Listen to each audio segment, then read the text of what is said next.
أعوذ بالله من الشيطان الرجيم بسم الله الرحمن الرحیم۔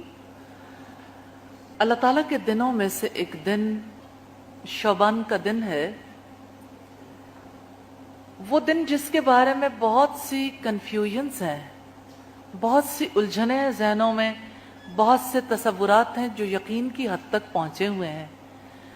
کیا حقیقت ہے؟ کیا فسانہ ہے؟ اس کا فیصلہ ہم میں سے خود کوئی نہیں کر سکتا، کیونکہ جس نے یہ دین بھیجا ہے وہی یہ فیصلہ کر سکتا ہے، جس نے دین سکھایا وہی یہ فیصلہ کر سکتا ہے۔ اپنی جانب سے جو کوئی اس پر اضافہ کرے گا یا کمی کرے گا، اللہ تعالیٰ کے یہاں گناہ گار ہوگا۔ نصف شعبان کا یعنی شب برات کا تصور کیسا ہے، اس کے بارے میں حدیث ہم دیکھیں گے۔ قال صلی اللہ علیہ وسلم، رسول اللہ صلی اللہ علیہ وسلم نے فرمایا، یطلع اللہ تبارک و تعالی الی خلقہ لیلۃ النصف من شعبان فیغفر لجمیع خلقہ۔ رسول اللہ صلی اللہ علیہ وسلم نے فرمایا، اللہ تعالیٰ نصف شعبان کی رات کو اپنی مخلوق کی طرف جھانکتے ہیں اور تمام مخلوقات کو بخش دیتے ہیں، الا لمشرک او مشاحن، ما سوائے شرک کرنے والے کے اور بغض رکھنے والے کے۔ یہ حدیث سیدنا معاذ بن جبل، سیدنا ابو ثعلبہ خشنی، سیدنا عبداللہ ابن عمر، سیدنا ابو موسیٰ اشعری، سیدنا ابو ہریرہ، سیدنا ابو بکر صدیق، سیدنا عوف بن مالک اور سیدہ عائشہ رضی اللہ تعالی عنہم سے مروی ہے۔ صحیحہ میں یہ حدیث 1144 نمبر پر ہے۔ حدیث کے الفاظ ایک دفعہ پھر میں آپ کے سامنے رکھنا چاہتی ہوں۔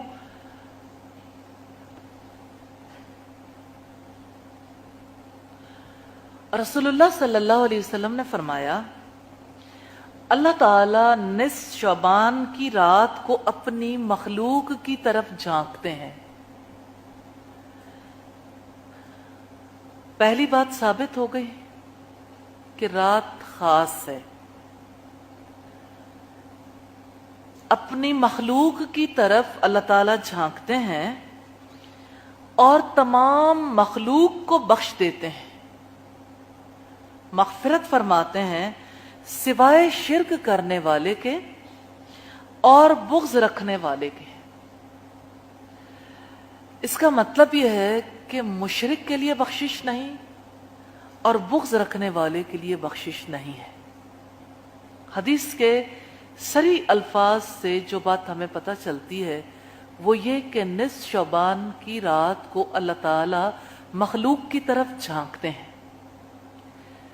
اس حدیث کی روشنی میں ہم شعبان کے بارے میں دیکھیں گے کہ ہمارے یہاں کون سی روایات ہیں جو مشہور ہیں، یعنی جن کی بنیاد پر نصف شعبان کو ایک خاص انداز میں سیلیبریٹ کیا جاتا ہے، منایا جاتا ہے، اور پھر یہ دیکھیں گے کہ حد کیا ہے۔ ہم اس پر مزید بات چیت کرنے سے پہلے تھوڑی سی دیر کے لیے غور و فکر کریں گے۔ میں آپ سے سوال یہ کرنا چاہتی ہوں، اللہ تعالیٰ نے آپ کو آنکھوں کی نعمت عطا کی ہے، کیا اس کے لیے اللہ تعالیٰ نے کوئی حد مقرر کی ہے؟ حد ہے؟ نظر کی ایک حد ہے نا، ایک خاص مقام تک دیکھ سکتی ہے۔ پھر جو دیکھنے کا آلہ ہے خود آنکھ، کیا اس کی کوئی لمٹ ہے؟ حد ہے؟